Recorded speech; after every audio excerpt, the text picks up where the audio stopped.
उसने मेज पर रखे 2 कांच के टुकड़े अपनी हथेलियों पर चिपका लिए, मानो उन्हें ही अपनी आंखें बना लिया हो। लेकिन वो लड़की अब भी बेखबर होकर खा रही थी। उसे जरा भी एहसास नहीं था कि उसके पीछे एक राक्षस धीरे धीरे करीब आ रहा है। एक नन्हा परी सा जीव उस राक्षस के पेट में जा चुका था। यह भयानक दृश्य देखकर लड़की घबराकर भागी। जैसे ही वो दरवाजे तक पहुंची, अचानक रेत घड़ी का समय पूरा हो गया और पत्थर का दरवाजा जोर से बंद हो गया। लड़की ने जल्दी से चौक निकाली ताकि एक और दरवाजा बना सके, लेकिन घबराहट में चौक टूट गई। राक्षस बिल्कुल पास पहुंच चुका था। आखिरी पल में उसने बची हुई आधी चौक से ऊपर की दीवार पर एक दरवाजा बना दिया। राक्षस के पकड़ने से ठीक पहले वो ऊपर चढ़ गई। उस रात पान देवता पैन उससे मिलने आए और पूछा कि क्या उसने अपना कार्य पूरा किया। एक सावधान परी जीव ने सारी बात बता दी। यह सुनकर पान देवता क्रोधित हो उठे। उन्होंने कहा, जो बच्ची लालच में पड़ जाए वो राजकुमारी बनने के योग्य नहीं। लेकिन इससे भी बुरा हुआ। उसके सौतेले पिता को बिस्तर के नीचे छिपी जड़ मिल गई। उसे लगा कि उसकी पत्नी की बीमारी उसी जादू टोने का परिणाम है। पति को शांत करने के लिए माँ ने वो जड़ आग में फेंक दी।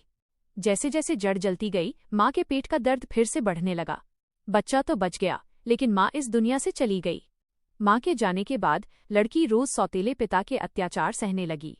उसे इस हालत में देखकर पान देवता ने उसे एक और अवसर दिया। लड़की ने कुछ नहीं कहा, बस पान देवता से एक बार गले लगाने की इच्छा जताई, क्योंकि अब वही उसका एकमात्र सहारा थे। इस बार उसने तय कर लिया कि वो पान देवता की हर बात मानेगी। लेकिन जब पान देवता ने कहा कि वो अपने छोटे भाई को चुराकर भूल भुलैया के द्वार तक लाए, तो वो पल भर के लिए ठिठक गई। फिर भी उसने हामी भर दी। चौक की मदद से वो चुपके से सौतेले पिता के कमरे में घुसी और बच्चे को गोद में उठाकर भागने लगी। दरवाजे तक पहुंचते ही सौतेले पिता ने उसे देख लिया। वो बिना पीछे देखे भूल भुलैया की ओर दौड़ी और वो भी उसके पीछे भागा।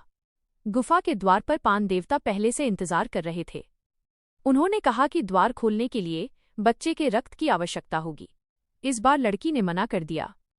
इसी बीच सौतेला पिता वहां पहुंच गया। उसे बस इतना दिखा कि लड़की हवा से बातें कर रही है।